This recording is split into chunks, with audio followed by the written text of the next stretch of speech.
Hello friends, বজু buddies and ফ্যামিলিতে তোমাদের সকলকে স্বাগত জানাই। আজকে সারাদিন একটু ভিডিও পোস্ট করতে পারিনি, আমি খুব চাপে ছিলাম। কালকে রাতে এসিটা খারাপ হয়ে গিয়েছিল, আমার বাচ্চারা কেউ এসি ছাড়া একটু থাকতে পারে না। আমি খুব আজকে চাপের মধ্যে ছিলাম, একদম টাইম পাইনি। কিন্তু হ্যাঁ, এখন আমি তোমাদের সাথে একটা টিপস শেয়ার করতে চলেছি। দেখতেই পাচ্ছ তোমরা, আমার সব বাডিজরা এখানে বসে আছে।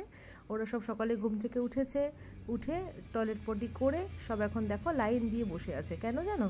কেন? এখন ওরা থানকুনি পাতার রস খাবে। হ্যাঁ, থানকুনি পাতার রস আমি ওদেরকে মাঝে মাঝেই খাওয়াই। এটা পেটের জন্য খুব খুব খুব উপকারী, খুব ভালো। তাই মাঝে মধ্যেই আমি প্রত্যেককে দিই। যে তোমরা দেখতে পাচ্ছ আমি রেডি করে নিয়েছি থানকুনি পাতার রসটা। এটা কিন্তু আমি কাঁচাই রস রেডি করেছি, ঠিক আছে? পাতাটাকে ভালো করে ধুয়েছি, মিক্সিতে পেস্ট করেছি, ছাঁকনিতে ছেঁকে নিয়ে এটা রেডি হয়ে গেছে। এখন ওরা খাবে এটা। প্রত্যেকে মোটামুটি সবার খাওয়া হয়ে গেছে। ক্রিসপির বাকি, ক্রিসপি ভীষণ ভালোবাসে এটা খেতে। ওকে জোর করে খাওয়াতে হয় না। ও দেখো ও কীরকম একা একাই খেয়ে নিচ্ছে, একদম গুড গার্ল মাম্মার মতো, একদম সোনা বাচ্চার মতো। ও এরকম একা একাই খেয়ে নেয়, ওকে একটু বেশি দিতে হয়, কারণ ও এটা খেতে খুব ভালোবাসে। আশা করছি তোমাদের সবার খুব ভালো লেগেছে আর তোমরা নতুন কিছু জানতে পেরেছো। তোমরাও এটা ট্রাই করো যাদের যাদের বাড়িতে বাচ্চারা রয়েছে। Tata, bye bye. লাইক করো, কমেন্ট করো, শেয়ার করো আর সাবস্ক্রাইব করতে ভুলো না।